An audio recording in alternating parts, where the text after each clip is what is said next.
Assalamualaikum warahmatullahi wabarakatuh. Pada kesempatan ini kita akan melanjutkan kembali pembahasan tentang pergerakan nasional. Khususnya pada kesempatan ini kita akan membahas tentang organisasi yang bersifat radikal seperti Perhimpunan Indonesia, PNI, PKI, dan juga bagaimana perjuangan yang bersifat moderat melalui lembaga Foxtrot seperti Petisi Sutarjo, Parindra, dan GAPI. Pada masa ini, organisasi pergerakan itu menolak bekerja sama atau bersikap non-kooperatif dengan pemerintah kolonial Belanda dan secara tegas menuntut kemerdekaan. Organisasi yang bersifat non-kooperatif diantaranya adalah Perhimpunan Indonesia, Partai Komunis Indonesia, dan Partai Nasional Indonesia. Ada beberapa faktor-faktor yang mendorong munculnya organisasi pergerakan yang bersifat radikal. Yang pertama adalah kelompok radikal komunis Bolshevik itu berhasil menggulingkan kekuasaan Tsar Nicholas II dan berkuasa di Rusia. Nah, kemudian para tokoh komunis Hindia Belanda yang tergabung dalam ISDV ingin mengikuti peristiwa revolusi Rusia tersebut. Mereka berpendapat hanya lewat gerakan radikal seperti revolusi, bangsa Indonesia dapat mencapai kemerdekaannya. Nah, adapun tokoh komunis Belanda yaitu Sneevliet datang ke Indonesia membawa paham tersebut pada tahun 1914 di Semarang. Nah, ISDV ini merupakan cikal bakal dari organisasi PKI atau Partai Komunis Indonesia yang mayoritasnya adalah para buruh dan petani yang berpikiran revolusioner. Yang kedua adalah munculnya pernyataan Presiden Amerika Serikat Woodrow Wilson tentang 14 pasal penyelesaian Perang Dunia Pertama. Salah satunya berisi tentang hak untuk menentukan nasib sendiri. Doktrin tersebut kemudian menumbuhkan semangat bangsa Indonesia untuk menentukan nasibnya sendiri menjadi negara yang merdeka. Yang ketiga adalah tidak terwujudnya janji November yang pernah diucapkan oleh Gubernur Jenderal Van Limburg-Stirum. Janji kemerdekaan ini ternyata tidak disetujui oleh pemerintah Belanda sehingga tidak pernah diberikan oleh Gubernur Jenderal pengganti Van Limburg-Stirum. Nah, akibatnya banyak tokoh-tokoh nasionalis yang kecewa, kemudian bahkan beberapa oleh pengganti Gubernur Jenderal Van Limburg-Stirum itu tokoh-tokoh nasionalis itu banyak yang ditangkap dan dibuang. Nah, penangkapan dan pembuangan tokoh-tokoh politik ini tidak menyurutkan gerakan-gerakan nasional, justru malah semakin kecewa sehingga akhirnya berujung gerakan yang lebih radikal. Yang keempat adalah adanya perubahan dalam peraturan Regeringsman pada pasal 11 pada tanggal 1 September 1919. Revisi peraturan tersebut memberi kesempatan untuk hak berserikat dan berkumpul yang menyangkut kehidupan politik dengan batasan tertentu. Kemudian apabila dianggap membahayakan, pemerintah kolonial Belanda dapat menangkap, mengusir, mengasingkan atau membuang pelakunya.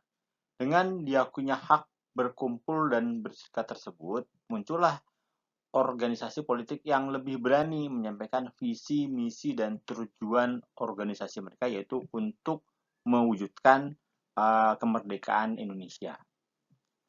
Kemudian yang kelima yaitu penggunaan kata Indonesia yang menjadi identitas kebangsaan. Nah, kata Indonesia ini pertama kali digunakan oleh Perhimpunan Indonesia.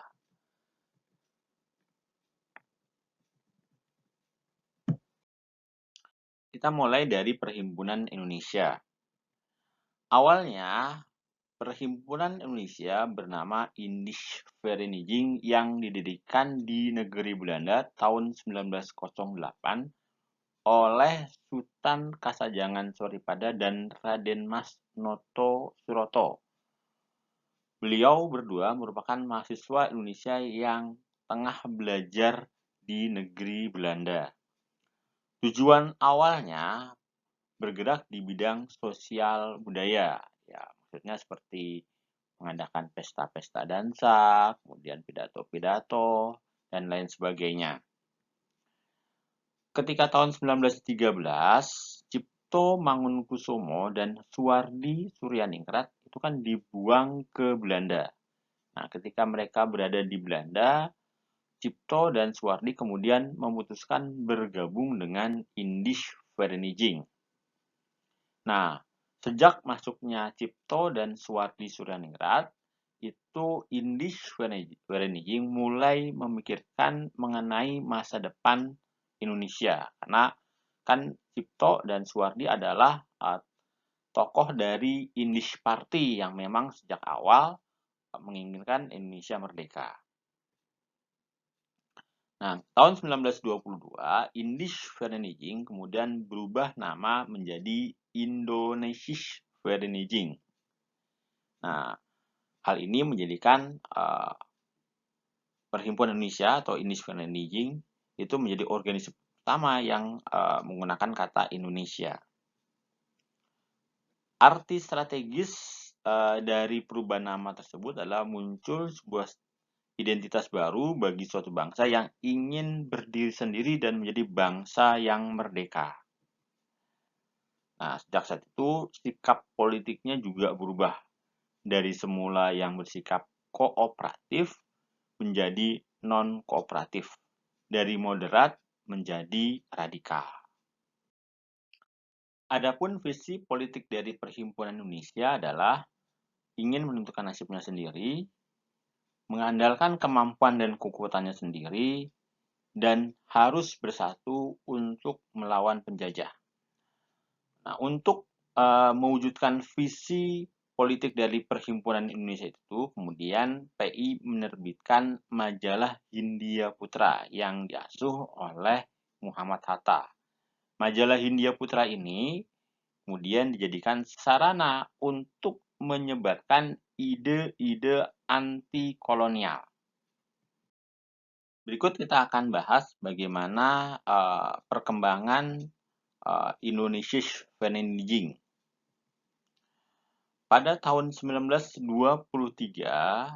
Indonesisch Vereniging dipimpin oleh Iwa Kusuma Sumantri. Nah, pada masa kepemimpinan beliau, mulai menyebarkan ide non-koperasi, yaitu berjuang demi kemerdekaan tanpa bekerjasama dengan Belanda. Kemudian, tahun 1924, Indonesisch Vereniging dipimpin oleh Nazir Datuk Pamuncak. Nah, pada masa kepemimpinan beliau, majalah Hindia Putra itu berubah namanya menjadi Indonesia Merdeka. Hal ini menunjukkan visi dari Indonesisch Vereniging yang semakin radikal. Kemudian di tahun 1925, ketika Sukiman Wiryosanjoyo menjabat sebagai ketua, nama Indonesisch Vereniging berubah secara resmi menjadi Perhimpunan Indonesia. Kemudian di tahun 1926 sampai 1930, Perhimpunan Indonesia dipimpin oleh Muhammad Hatta. Muhammad Hatta menjadi ketua Perhimpunan Indonesia yang paling lama, karena sebelumnya setiap ketua hanya menjabat selama setahun saja. Nah, pada masa kepemimpinan beliau menggalakkan propaganda Perhimpunan Indonesia ke luar negeri Belanda. Kemudian menganjurkan organisasi pergerakan nasional menjadikan konsep Indonesia Merdeka sebagai program utamanya. Adapun tokoh-tokoh yang pernah menjadi anggota Perhimpunan Indonesia diantaranya adalah ada Ahmad Subarjo, Arnold Manutu, Sunaryo, kemudian Sudibjo, Sastro Mulyono, Abdul Majid, Sultan Syahrir, Sutomo. Sutomo ini adalah Sutomo yang pernah menjadi pendiri Budi Utomo ya. Kemudian ada Ali Sastro Amijoyo. Perhimpunan Indonesia juga aktif terlibat dalam badan-badan internasional seperti AICO yang didirikan di Paris tahun 1925. Nah, melalui AICO inilah PI kemudian mengirimkan Muhammad Hatta mewakili Indonesia ke Kongres Demokrasi Internasional di Bielefeld tahun 1926. Nah, di kongres tersebut Muhammad Hatta sempat berpidato yang poinnya adalah perdamaian dunia adalah masalah kemerdekaan bangsa-bangsa. Barang siapa yang menghendaki perdamaian dunia, pastilah orang itu menginginkan kemerdekaan setiap bangsa. Nah, kemudian setelah itu Perhimpunan Indonesia juga diundang untuk mengikuti kongres melawan penindasan kolonial dan imperialisme di Brussels tahun 1927. Nah, dalam kongres itu disepakati pendirian Liga Anti-Imperialisme. Dan Muhammad Hatta duduk menjadi salah satu komite eksekutif di Liga Anti-Imperialisme tersebut. Sikap militan dari Perhimpunan Indonesia kemudian mengundang kecurigaan dan kekhawatiran dari pemerintah kolonial Belanda. Dengan alasan ikut mendalangi pemberontakan PKI pada tahun 1926 dan 27 di Indonesia, para aktivisnya ditangkap. Jadi pada waktu itu Muhammad Hatta sempat didatangi oleh Semaun dan Darsono. Nah, Semaun dan Darsono itu menawarkan supaya Muhammad Hatta mau memimpin pemberontakan di Indonesia. Tapi waktu itu Muhammad Hatta tidak tertarik, menolak tawaran dari Semaun dan Darsono. Nah, hal itu diketahui oleh pemerintah Belanda. Nah, akhirnya pemerintah Belanda menangkap Hatta, Ali Sastro, Abdul Majid, dan Nazir Datuk Pamuncak. Nah, dalam persidangan, para tokoh tersebut menyatakan pembelaannya bahwa mereka memang sama sekali tidak terlibat dalam pemberontakan PKI tahun 1926 dan 27. Akhirnya mereka pun dibebaskan tahun 1928. Berikutnya kita akan membahas tentang Partai Komunis Indonesia. Paham komunis pertama kali dibawa ke Indonesia oleh Sneflit. Sneflit kemudian mendirikan ISDV di Semarang. Nah, paham komunis awalnya kurang mendapat tanggapan di Indonesia. Nah, oleh karena itu kemudian Sneflit menjalin hubungan dengan tokoh-tokoh organisasi Sarekat Islam di Semarang, yaitu Semaun dan Darsono yang merupakan pemimpin SI cabang Semarang. Nah, kemudian Semaun dan Darsono yang sudah termakan dengan propaganda komunis mulai mengecam sikap rekan-rekannya di Sarekat Islam yang kooperatif terhadap Belanda. Nah, kemudian Semaun dan Darsono juga melakukan propaganda dan sosialisasi paham-paham komunis ya dari ISDV tersebut di kalangan anggota Sarekat Islam Semarang. Hal ini sudah barang tentu mengundang kekhawatiran organisasi Sarekat Islam, sehingga akhirnya kemudian terjadi friksi atau perpecahan dalam Sarekat Islam. Ada Sarekat Islam Putih yang dipimpin oleh Host Cokro Aminoto dan Sarekat Islam Merah yang dipimpin oleh Semaun dan Darsono. Nah, Cokro Aminoto itu kemudian mencurigai adanya ambisi Semaun dan Darsono untuk mengambil alih kepemimpinan Sarekat Islam. Dalam Kongres ke-6 Sarekat Islam tanggal bulan Oktober 1921,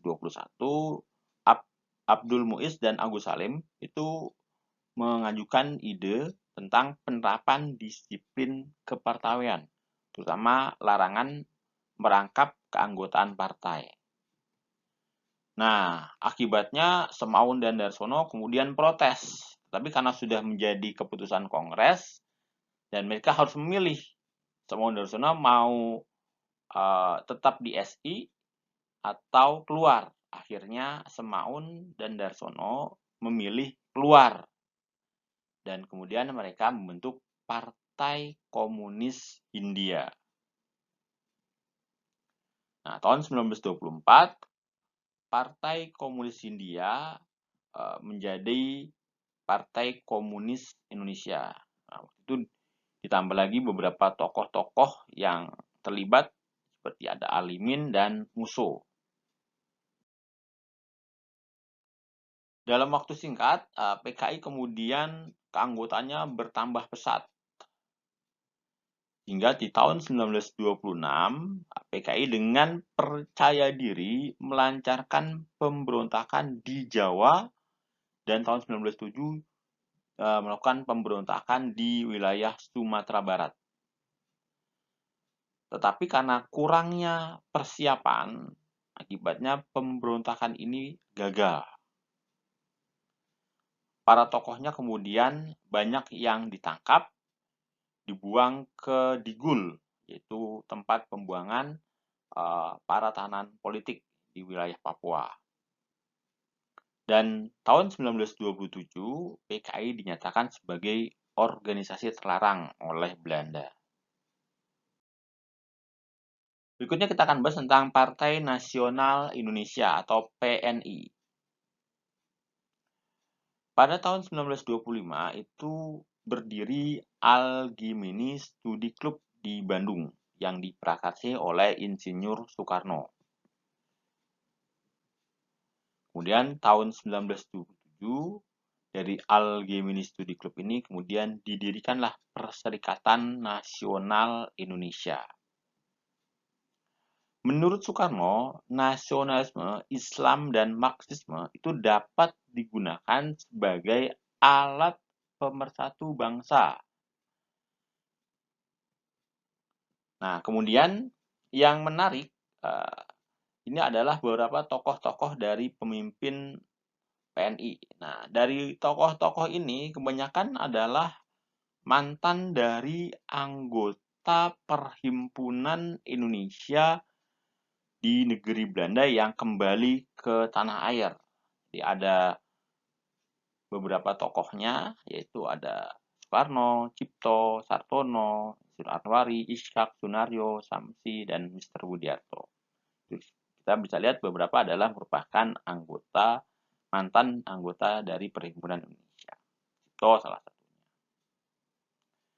Nah, kemudian PNI menjadi wadah bagi kaum nasionalis untuk memperjuangkan negara Indonesia yang merdeka.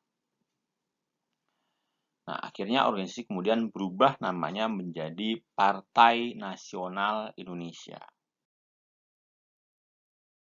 PNI berlandaskan pada 3 asas. Yang pertama adalah self-help, yaitu menolong diri sendiri yang didasari keyakinan bahwa bangsa Indonesia dengan kekuatan sendiri mampu memperbaiki keadaan politik, ekonomi, sosial budaya yang telah dirusak oleh penjajah. Kemudian sikap yang kedua adalah non-kooperatif, tidak bekerja sama dengan pemerintah kolonial Belanda. Dan yang ketiga adalah Marhainisme, yaitu mengentaskan rakyat dari kemiskinan dan kesengsaraan. Ada beberapa upaya yang dilakukan oleh PNI untuk memperbesar pengaruhnya di kalangan masyarakat. Di kegiatan internal partai, itu dilakukan usaha-usaha seperti menyelenggarakan kursus, pendidikan sekolah, dan bank-bank yang untuk internal, usaha simpan pinjam lah. Kemudian di eksternal diadakan rapat-rapat umum, kemudian menerbitkan surat kabar seperti Persatuan Indonesia di Batavia dan Benteng Priangan di Bandung. Nah, kemudian pemerintah kolonial Belanda itu merasa khawatir sehingga meminta supaya PNI berhenti melakukan propaganda. Nah, menjelang akhir tahun 1929, muncul desas-desus bahwa PNI akan mengadakan pemberontakan. Belanda kemudian menangkap tokoh-tokoh PNI yaitu Soekarno, Maskun, Gatot Mangunprojo, dan Supriyadinata. Mereka kemudian diajukan ke pengadilan di Bandung dengan tuduhan usaha yang mengarah pada penggulingan kekuasaan pemerintah kolonial Belanda. Di dalam pengadilan tersebut, Soekarno kemudian membacakan pledoi atau pembelaan yang berjudul Indonesia Menggugat. Nah, isinya kurang lebih seperti ini poinnya. Pergerakan nasional Indonesia bukanlah buatan kaum intelektual dan komunis saja, melainkan juga reaksi umum yang wajar dari masyarakat jajahan yang dalam batinnya merasa telah merdeka. Revolusi Indonesia adalah revolusi zaman sekarang, bukan revolusinya sebagian besar rakyat dunia yang bodoh dan terbelakang yang mudah untuk diperbodoh lagi. Nah, itu jadi menekankan bahwa kalaupun ada revolusi itu bukan karena kita, tetapi memang masyarakatnya memang pengen bergerak, kira-kira seperti itu. Pembelaan tersebut ternyata tidak dapat membebaskan Soekarno, hingga akhirnya beliau dipenjara dengan hukuman 4 tahun penjara di penjara Sukamiskin Bandung. Adapun rekan-rekannya, Maskun dihukum 2 tahun, Gatot Mangunprojo 1 tahun 8 bulan, dan Supriyadinata dihukum 1 tahun 3 bulan. Pasca penangkapan tokoh-tokoh pemimpin PNI, kepemimpinan PNI itu kemudian diambil alih oleh Mr. Sartono. Demi alasan keselamatan, pada tahun 1931, PNI kemudian dibubarkan oleh sekelompok pengurus. Kemudian pembubaran ini menimbulkan pro dan kontra.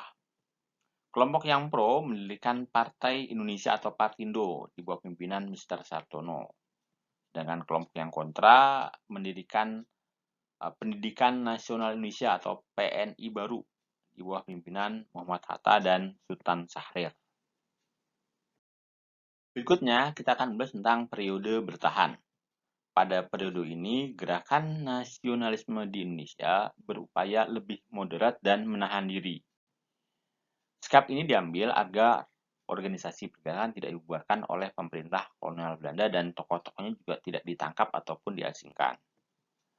Organisasi yang berkembang pada periode ini ada Partai Indonesia Raya dan Gabungan Politik Indonesia.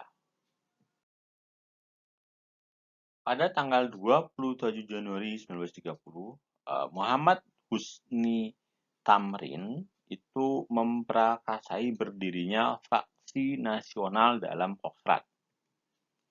Beliau kemudian ditunjuk menjadi ketua dan wakil ketuanya adalah Kusumo Toyo.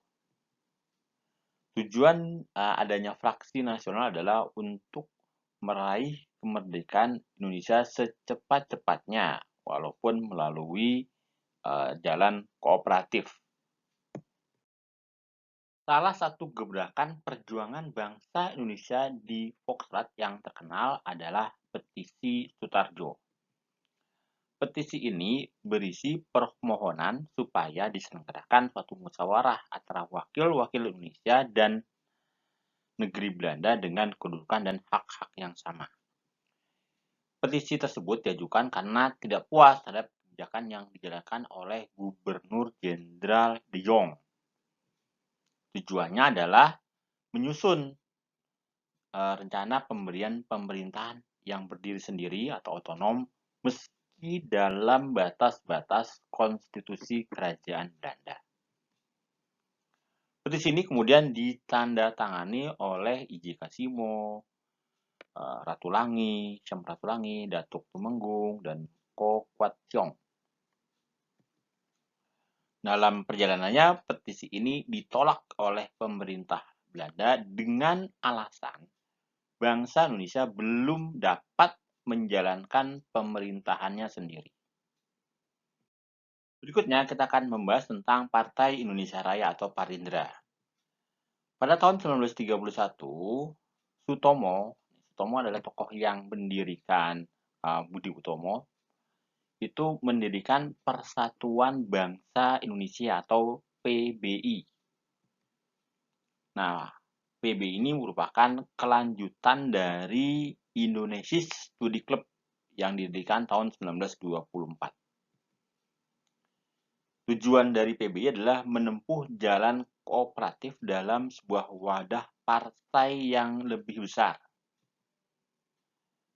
Pada tanggal 24 sampai 26 Desember 1935 diselenggarakan kongres yang menyatukan Budi Utomo dengan PBI. Nah, kemudian tujuannya adalah untuk menyatukan organisasi kecil untuk memperoleh kekuatan partai yang lebih besar. Dalam perjalanannya, PBI kemudian melakukan fusi dengan Serikat Sumatera, Serikat Celebes.